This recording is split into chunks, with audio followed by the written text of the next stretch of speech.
had the pleasure of filming countless self-tapes and auditions over the years. And now here you are with the brother son, with the iconic Michelle Yeoh as your mama son. Hmm. So when you first got your hands on the script, what was it about this project that grabbed you right from the start?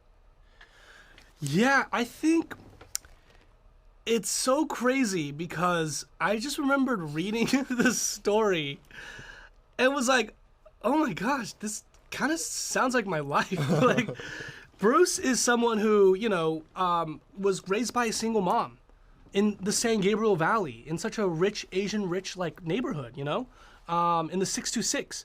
My own phone number's area code is 626, and I grew up in Temple City. I grew up in the area.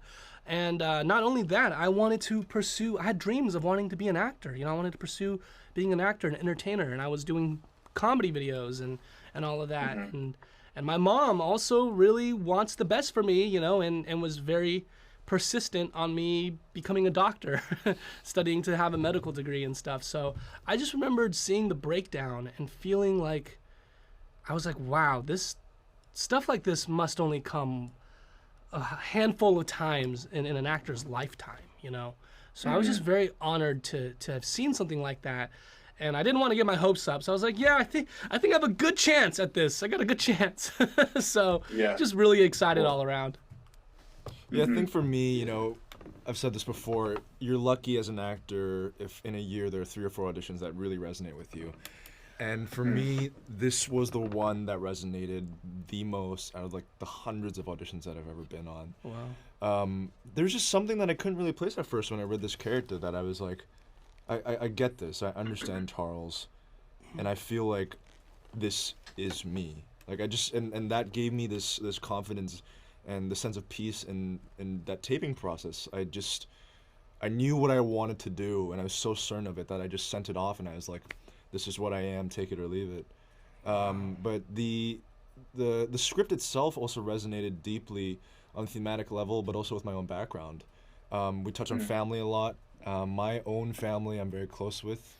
I love my parents and my siblings. I'm the oldest brother. And then it also touched on the background that I actually have. I grew up in Taipei and in LA. So anytime I come across a script that has both of those elements, my curiosity is immediately piqued, and it was a tremendous honor to be a part of this project. Personal experiences significantly shape artistic expression. So seeing yourself in a script like that is really something special. Yeah. And playing characters who are redefining their sense of family and brotherhood, did you find any aspects of filming to be healing or reflective?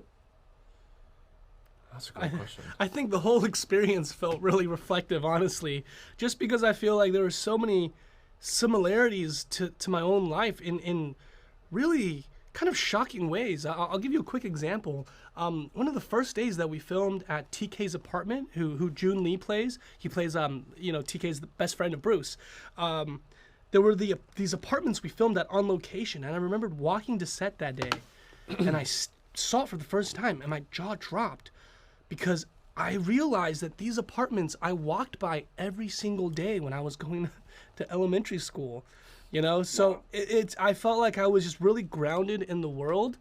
But not only that, I think a lot of the struggles, or I guess the problems that Bruce is going through, felt really familiar to me. It was a reflection of, I think, a lot of our experiences. Especially with there being this sort of generational difference with what we want to do with our lives, but also emotionally. I think I was at a place where, and for the show, Bruce is experiencing the potential of so much loss, and I think in my own life I was going through that as well personally. So I feel like there was just a lot that really related just to my life. For me, I think the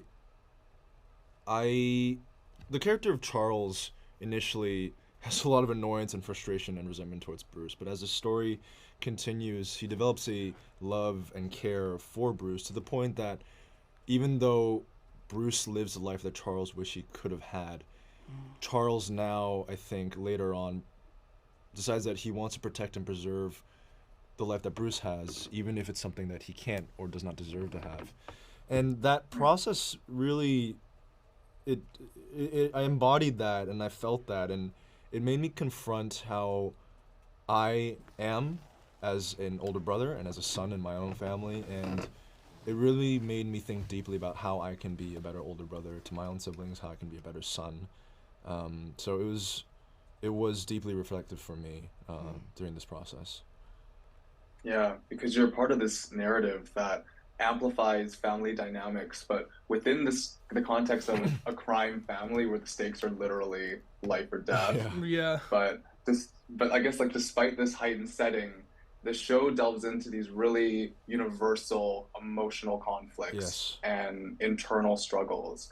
Do you think that these exaggerated circumstances helped highlight the more relatable human aspects of your characters and the Sun family as a whole? Yeah, absolutely. I think, entertainment is a great entryway and vehicle into these universal themes like you mentioned. I think if an audience is laughing and crying and just mesmerized by action, I think they're more able and more attentive to be able to absorb some of the things that we hope that they take away. I think our show has a lot of heart. We have heartfelt moments and heartbreaking moments. And ultimately, I hope that the package that we have, though fun and entertaining, I hope it really inspires the audience to feel something and to cherish the people around them that they love, because that's something that everyone can do more of, is be more mindful and more grateful for everything that we do have. Yeah, life imitates art and art imitates life. And I think this story comes from a very authentic place. Byron Wu, our showrunner who created the show, it's very authentic to him. It's his baby. And with an all Asian, writer's room and cast, I feel like we went out of our way to just make the story feel really authentic. And so in that way, it's really special. Yeah. And you mentioned this earlier, Sam, but Bruce's passion for improv classes and where they could possibly lead him, I guess, as well as Eileen, his mom's initial hesitation towards that, is, I think, a storyline that many people can resonate with, who are grappling with familial approval and expectations that are sometimes misaligned with their own self-expression. Was this something that not only resonated with you deeply, but some of the people that you've met through being a content creator and in your journey as an actor? Absolutely. I think this is one of the most common reoccurring themes or struggles that I've probably dealt with. I think it's just a generational thing. Our parents want the best for us, and they're immigrants, right? So they come to this country to really give the best life for you, right? They want you to have the most financially flourishing opportunities that you can. But I think what's so cool about just being here and being in this country is you also have the freedom to choose what you want, and this is a place where dreams can come true. It's a place where me and you could be here right now, So I think that's something that our immigrant parents maybe didn't see when they came here, because it just wasn't really available to them.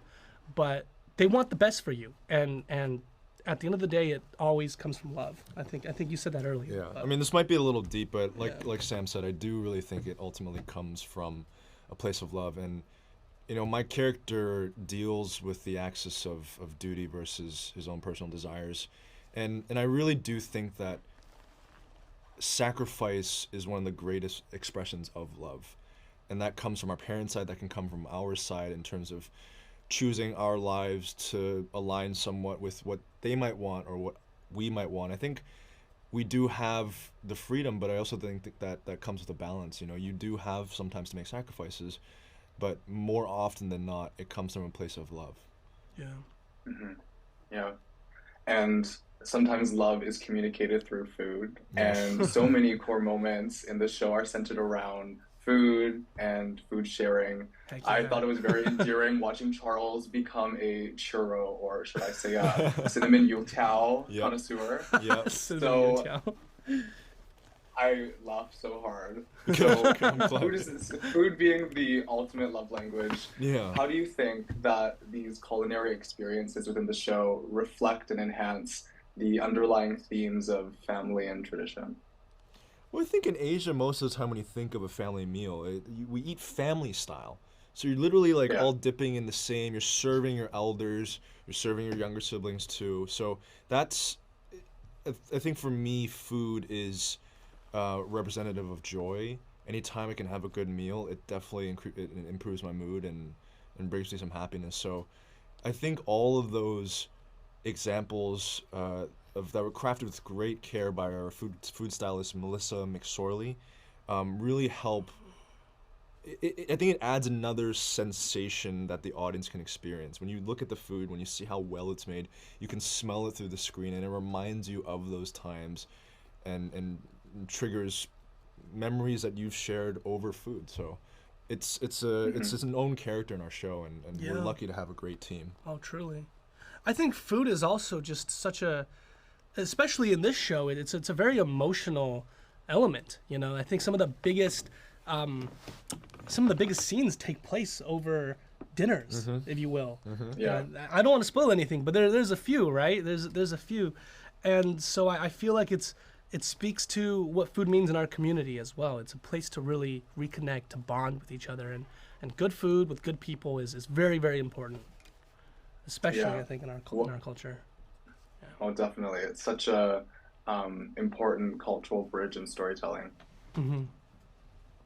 Taipei and Taiwan, I spent 18 hours there, and I think to this day that's one of my favorite food cities. I just went around like place to place, Nice. eating everything I could within the Yeah. time I was there. And Wow. yeah, Charles, you said that this was somewhere you spent a lot of your formative years. So how did this, I mean, I'm sure this was a very full circle moment for you to go back and film this big project there. So how did this personal and cultural connection to Taiwan influence your portrayal of Charles? It's a great question.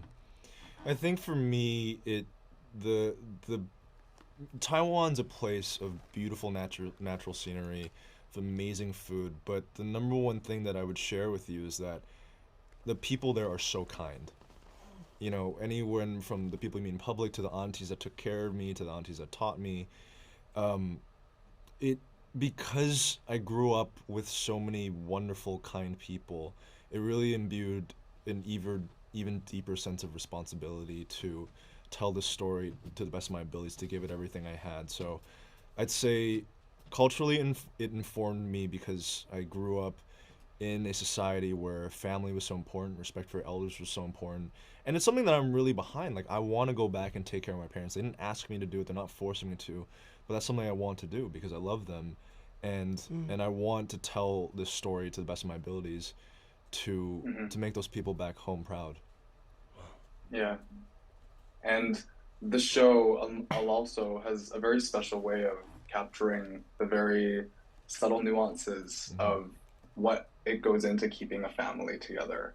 And during the filming process, I'm curious, was there any moments with the cast, maybe even shared over a meal, where you felt the lines between cast and family blur? Oh yeah.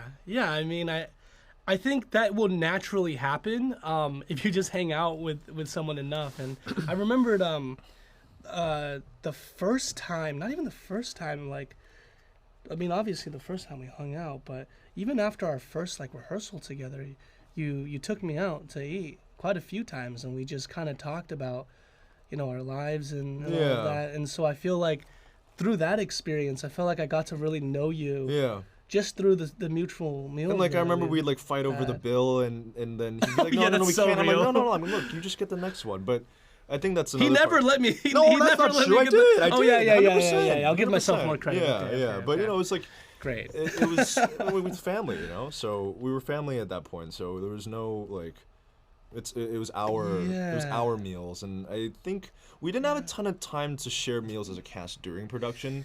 But I remember since then, you know, we all got hot pot with June one time. I was just at Jenny's. I stopped by Jenny's birthday at like a beer garden. So we've definitely kept in touch. Like I play pickleball with Heidi occasionally. So Yeah. it's even though it's not one big meal around a table, we've all we've all maintained our connection together, and it's been really wonderful because I have a whole new set of family and friends from this show. It's kind of funny though, because it'll like like there's like one day that kind of came to mind where Alice, who plays June, Yes. May and June, we were like sharing a meal together. We were eating, and she's so fun. She's like just such a lovable person.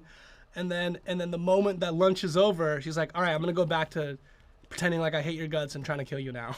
It's like, oh yeah, that's right, I forgot. That's right, we have to act. Okay, cool. Yeah. That's amazing. Well, you know it's real when you're fighting over the bill. Yeah. Yeah. Well, it was really lovely to talk with you both. Nice to see you again, Sam. Nice to meet you, Justin. It's very nice to meet you, Congratulations Nathan. on everything. Thank and you. Thank you both for your presence this morning.